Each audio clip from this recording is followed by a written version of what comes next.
Hello, hello. Welcome back to the Silk Standard. And here we talk about soft living, feminine strength, and what it looks like to choose yourself. In this space, we are breaking out of the old to make way for the new. And who doesn't like new things? Thank you so much for being here and clicking on this video. If anything that I share below resonates with you, please don't forget to give this video a thumbs up. I would also love for you to share some of your experiences or advice as well. So drop a comment down below. And while you're there, you might as well hit the subscribe button. Yes, it is free. All right. So thank you guys so much for coming back, for clicking on this video, and just for giving me a couple minutes of your time just to see what the next level in the Silk Standard looks like. All right. So in today's video, we are going to be discussing the concept of having your own back and why this is important. We will also be talking about how you would go about doing it, all while still maintaining your voice, staying respectful, and staying in your soft girl space. We won't be doing this in this video. I won't be doing this in a kind of like I'm ready to fight everybody type of way, but in a quiet, steady, like just letting people know you cannot talk to me like that way. And it's going to be a respectful read. That's what we're going to call it, is a respectful read. So I know sometimes when you hear people say, stick up for yourself, the first assumption is that it means being rude, defensive, or being a bitch. But that narrative, that narrative is only meant to it's meant to stop you from challenging the behavior that some of us were taught to just let slide. So, just looking at it in a different way, I want you to think that the truth is the truth is that sticking up for yourself is not negativity and it's not an attitude. It's actually the first step that you have to take toward building the life you actually deserve. You have to be your own best friend when these situations come up because you can't always rely on someone else to speak on your behalf. You have to be the person who speaks on your behalf. And just so that you can think about just a little bit a step ahead here is like, if you think about the foundation of your success, like everything you've accomplished, your confidence, your peace, everything that makes you you, the root of it all was finding your voice and being a pioneer of your own truth. And on the opposite, on the flip end of that, um, kind of just going back off of that, like once you understand that concept, like once you grasp that, your entire life, the way you view yourself and the people around you, it begins to shift because every time you decide to bet on yourself, you bring yourself one step closer to the life that is meant for you. Um, a quick disclaimer here, just to put this in there, I don't want you to think that this is a skill. Sorry, I don't want you to think this is a personality trait. This is a skill. Not everyone is born knowing how to defend themselves. Not everyone has been accustomed to having to defend themselves. So using your voice is something you have to get used to. Um, it might come easier for some than others, but it doesn't mean that you're behind. It simply means you're learning, and that shows that you are just like everyone else. You're constantly taking a step forward. So in this situation, if you take lawyers, for example, when they graduate from high school, they are not handed a law degree and someone tells them to like go out and be the best lawyer that you can. No, they have to study, they have to train. Well, first they have to decide that that's what they're going to do. And then they have to study, they have to train, they have to refine their skills. And then over time, that's when they can become a master of the craft. So the same applies to you here. Finding your voice is something you build one moment, it's one experience and one choice at a time. All right, so let's get right into it. I just wanted to put that in there before we get started. So, all right, so getting to the root of it. Why do we struggle to speak up? Um, some people, like I was saying earlier, might struggle to speak up, and it could be a combination of several things. Most of the time, it might have something to do, most likely, with how we were raised, which is exactly what I went through. I was very shy, very introverted. I could not figure out how to speak up for myself because I was taught how to keep the peace. And like that would look like being respectful, being polite, not too much, you being the good girl. And sometimes it hurt to do that. And we had to do it even if we didn't want to. So if that's how you grew up, and then as an adult now, when someone crosses the line with you, your spirit is in pause and think mode. And I support pause and think mode. Pause and think mode has stopped many of us from making the wrong decision and crossing over a line we had no we had no business crossing into. So I am always going to support you stopping and thinking and just pausing for a second and just saying for yourself, like, have that internal conversation. I don't know who you're going to have it with. I don't know if you're going to have it with the Lord. I don't know if you're going to have it with the universe. I don't know if you're going to have it with Lilith. Whoever you're going to have this conversation with, and you're just going to think like that. How should I move forward? Am I supposed to say something? Should I let this go? If you're in your soft life, should I journal about this? Like, what should I do? So you're not in a space where it's not that you don't know something is off. You've definitely picked up on it. It's just that we haven't been taught the skills to trust ourselves enough in that moment to say out loud, I don't find that funny, and I would appreciate it if you never say anything like that to me again. And you're not being rude or off-putting unless you put like a little rude or off-putting tone in there, if that's what you're going for. But at the end of the day, you're not being off-putting. You're simply stating a fact. You didn't like what they said, and you would appreciate it if they never say it again, period. Or they can, just not in your presence, whichever works for you. Okay, so why does this matter? And just to be completely honest, completely transparent here, if people think that they can get away with disrespecting you because there won't be any consequences, they absolutely will. Some people might do it worse than others, but bottom line is that it is human nature. It's not personal. I don't make the rules, don't shoot the messenger. I'm just telling you that's what it is. So when you don't speak up for yourself, you create an imbalance. And what I mean by that is what you're essentially saying if this person is saying something to you or about you, what you're saying is this person's opinion about me holds more weight than what I know about myself. So you are giving grace to them and you're leaving none for yourself. But the moment you start backing yourself, you can shift that entire dynamic. And yes, some people might get confused and even try to sway you to go back to being how you were, the quote unquote good girl. And that is because they are used to you choosing their peace over your truth. So they think that what they say holds more weight than what you say because they knew they could get away with it and not have to answer for it. But that is exactly why this matters, because they wouldn't have tried to say that to you. They wouldn't have tried you. They wouldn't have said any of that if they knew you would react differently. So just having your own back, it's not about you being harsh. It's not about you being a bitch or distasteful, disrespectful, anything like that. And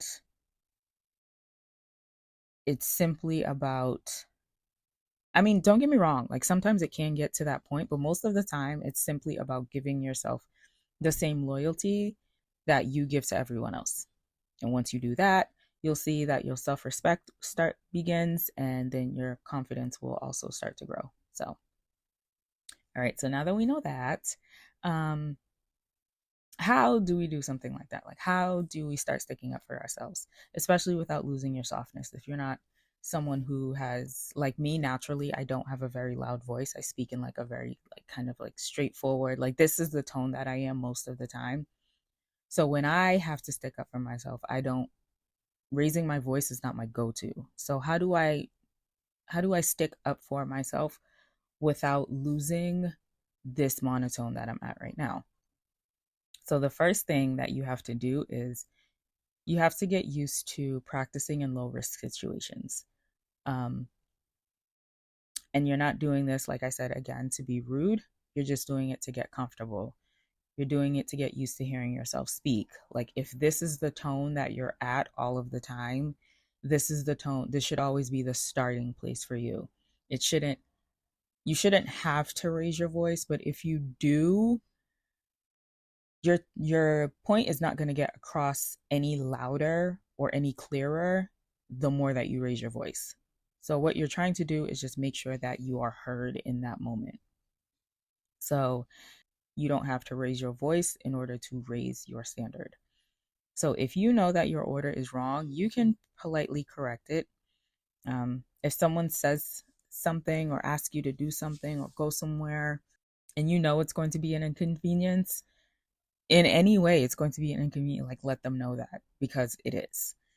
In situations at work, if a coworker tries to hand you a task that isn't something you normally take care of, you can simply say, because this is true, that's not something I handle, but I can help you figure out who does.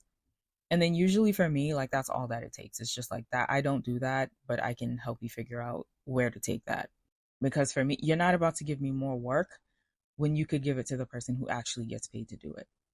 Whether it's intentional or not, I can point you in the right direction.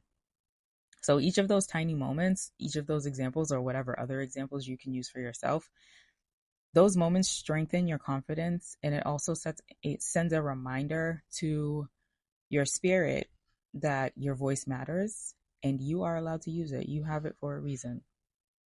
So the second thing I want you to do, and this is very important, particularly when it comes to you yourself, you want to remember to speak in facts and not feelings. Feelings create conversations, facts create boundaries. When you lead with feelings, especially as someone who is just starting to speak up more, people take what you say as a suggestion. And then they'll try to gaslight you, they'll try to brush you off or pretend like, oh, I didn't mean it like that. But when you say something with a fact, that whole production gets shut down. That whole gaslighting, the brushing off, the pretending, that whole thing stops.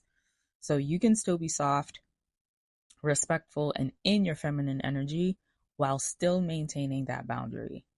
So instead of, I feel like if you're saying this to someone, like as an example, I feel like you were maybe being kind of disrespectful earlier. You could just straight up be like, your comment was rude. Please don't say that again. And you don't have to say it in front of other people. I'm the type of person that prefers to pull people aside and not speak to them in a crowd. I don't like people when people try to embarrass me. So, not saying that what I'm saying would embarrass you. I would just prefer for people to pull me aside. So, that's what I do for other people when it comes to this situation, and just let them know, like, hey, I didn't appreciate what you said. And if you think I'm being a little icy towards you, I just wanted to get that out of the way because I didn't want you to think there was anything else malicious behind that intent. So, it doesn't have to be that long. Obviously, that was kind of long winded, but like, you just want to keep it short. You want to stay calm and you want to be direct. One of these responses, one of the way that you respond to people, it holds the door open for negotiation. And the other one says, I caught that. Try it on someone else. Get somebody else to do it, not over here. The third thing is that you don't want to explain more than necessary as to why you are sticking up for yourself. Not every boundary needs a speech. Say what you need to say and stop talking. Sometimes the way that you pause, the way that you look at someone, or the silence after you say what you need to say, that right there is what sets the tone for ending the conversation. No is a complete sentence, and over explaining only teaches people that your no needs convincing. That's all that happens there.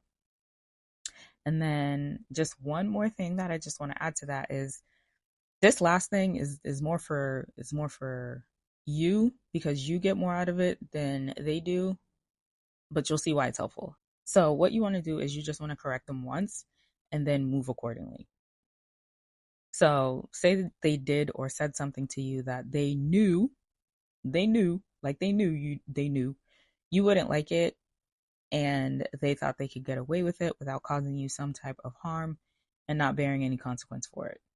So in this situation, correct the behavior once, redirect it once. And if they still show you that they don't care, you can just simply adjust how much access they get to you. And this is why I said this benefits you more than it benefits them. Because at that point, you realize this person like really does not care about how I feel or how I think. So I'm going to make an executive decision and begin to remove myself from your life. And this is one of those situations where you have to pay attention to what they do and not what they promise. This is how you create space in your life for people who will respect you and your boundaries. Do not let pretty explanations or empty words distract you from their ugly behavior. And please do not get caught up in the, oh, I didn't mean it. Do not let that erase the fact that they still did it.